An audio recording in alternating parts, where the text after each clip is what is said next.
The stage lights dimmed just enough to sharpen the tension in the room.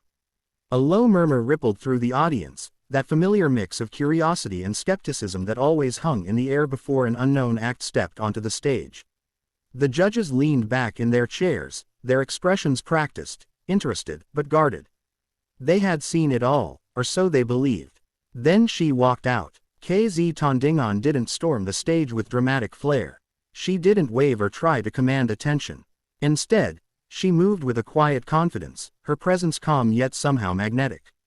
There was something about her, something that made the audience lean forward just a little more. Simon Cowell glanced at the paper in front of him, then back at her. KZ, from the Philippines, right?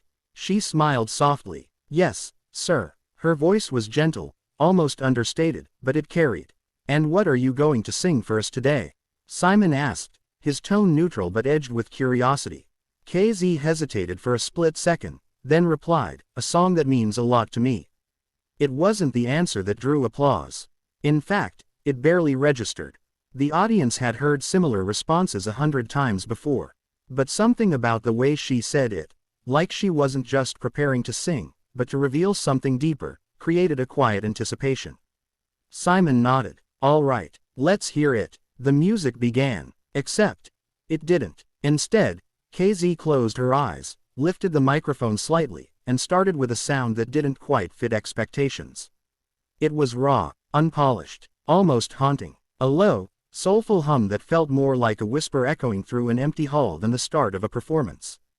The audience shifted. A few exchanged glances. Simon's eyebrow twitched. But KZ continued. Layer by layer, she built the sound. Using only her voice, she created rhythm, bass, harmony, each element weaving into the next until it formed a living, breathing soundscape. It was as if the stage itself had come alive around her. Now the room was silent. Not out of confusion, but focus. And then she sang. The first note cut through the air like a spark in darkness. It wasn't just technically perfect, it was emotional, textured, real. You could hear every ounce of feeling behind it, every story she had carried to that stage. Simon leaned forward. That didn't happen often. The other judges exchanged quick looks, the kind that said, wait, this is different. KZ's voice moved effortlessly, shifting from soft vulnerability to powerful intensity. She wasn't just performing a song, she was living it. Each lyric felt personal, like a confession shared with thousands of strangers who suddenly didn't feel like strangers anymore. The audience was no longer watching. They were experiencing. Halfway through, she did something unexpected. She pulled back. The music softened. Her voice dropped to almost a whisper again. The kind of moment that could easily lose a crowd, if not handled perfectly. But she held it. Every person in that room leaned in, afraid to miss even a breath. Simon's face changed. The skepticism was gone. In its place was something rare, complete attention. Then came the shift. Without warning, KZ launched into a powerful vocal run that sent a visible jolt through the audience. Gasps echoed. Someone stood up. Then another. It wasn't just impressive, it was electrifying. Her control, her range, her emotion, it all collided in a moment that felt bigger than the stage itself. Simon didn't speak. He didn't move. For once, the man known for having something to say about everything, had nothing. And that silence said more than any critique ever could. KZ stepped forward slightly, her voice soaring now, filling every corner of the room. The lights seemed brighter, the air heavier, the moment larger than life. The performance wasn't just building, it was transforming. What began as curiosity had turned into awe. What began as a simple audition had become something unforgettable. And KZ knew it. Not in an arrogant way, but in the way an artist knows when everything aligns perfectly. When the voice, the emotion, the moment, and the audience all connect. She pushed further. Higher notes, deeper emotion, stronger delivery. It felt impossible, but she made it look effortless. The audience erupted into applause mid-performance, unable to contain it any longer.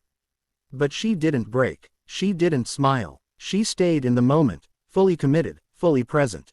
Because she wasn't singing for applause. She was telling a story. And everyone was listening. As the final chorus approached, the energy in the room reached a breaking point. The audience was already on their feet. The judges were no longer sitting back. They were leaning forward, eyes locked on the stage. Simon's lips parted slightly, as if he might speak. But he didn't, because there was nothing to say. KZ took one final breath. And delivered. The last note wasn't just sung, it was unleashed. Powerful, controlled, and impossibly sustained, it rang through the theater like a declaration. A statement. A moment frozen in time. Then, silence. Not awkward silence. Not uncertain silence. But the kind of silence that only happens when something extraordinary has just taken place. For a split second, no one moved. No one clapped. No one spoke. It was as if the entire room needed time to process what they had just witnessed. Then it hit. The applause exploded. A thunderous, overwhelming wave of sound that filled the theater. People were shouting, cheering, clapping, some with tears in their eyes. The energy was electric, almost chaotic in its intensity.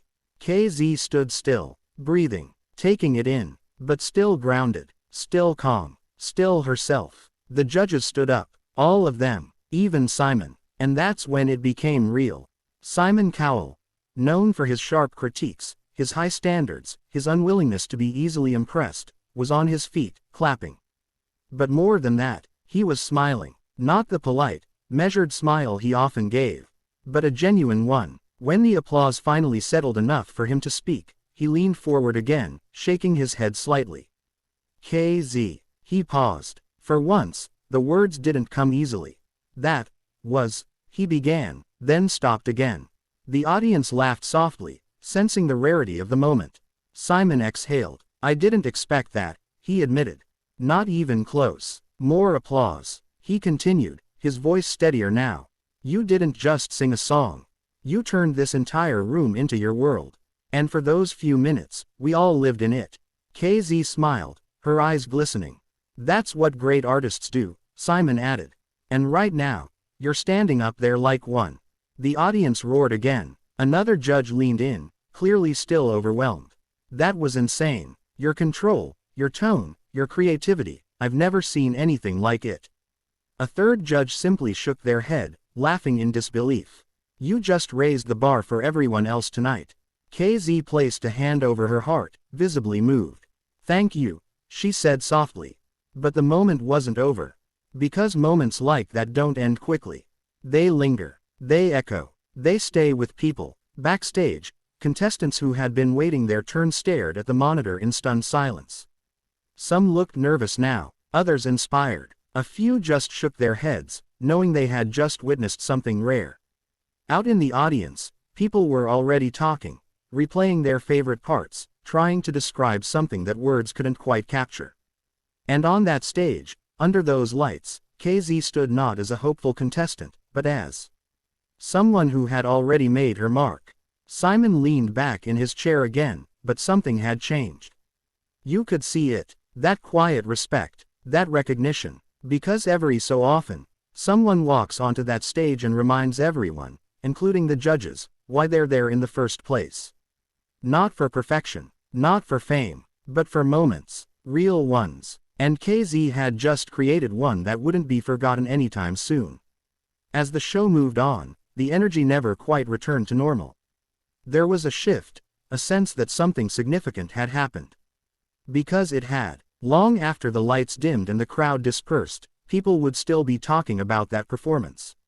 Not just because it was good, but because it made them feel something. And in a world full of noise, distractions, and fleeting attention. That kind of silence, that kind of impact, that kind of moment, it was everything.